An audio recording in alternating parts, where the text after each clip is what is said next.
For the sumo deadlift high pulls, you're going to straddle the dumbbells in a sumo stance position here. Your weight's actually going to stay on the heels. Your toes are going to be slightly externally rotated. We're still going to try and have our knees pointed in the direction of the toes so they're not caving in as we're doing this movement. And then when we're going to pick up the dumbbells, we're going to hinge at our hips.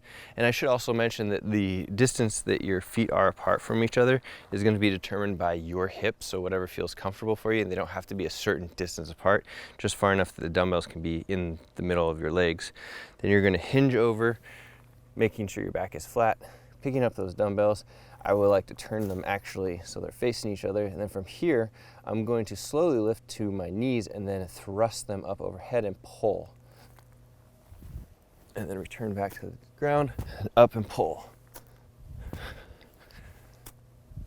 I feel like I'm pushing my hips back, and once I get to my knees, I push my hips forward and pull. You can let the dumbbells float until about shoulder or chest height. Elbows stay nice and high. I want to avoid having the elbows dip down. I want chest and shoulders and elbows nice and high. Then as I go down, I'm pushing my hips really quickly back into that start position, because there's a tendency for people as they come down to bend at the back rather than pushing the hips back.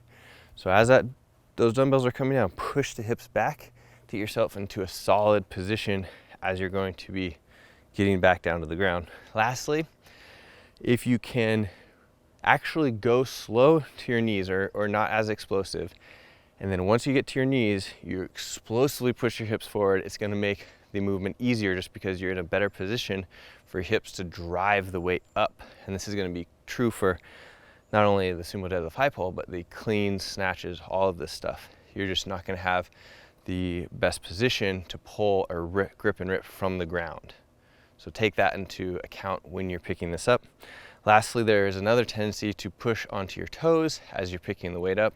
Really try and stay back on the heels. That's going to have the hamstrings and glutes work harder and be more of your driving force than the quads, which is going to be also very good for you.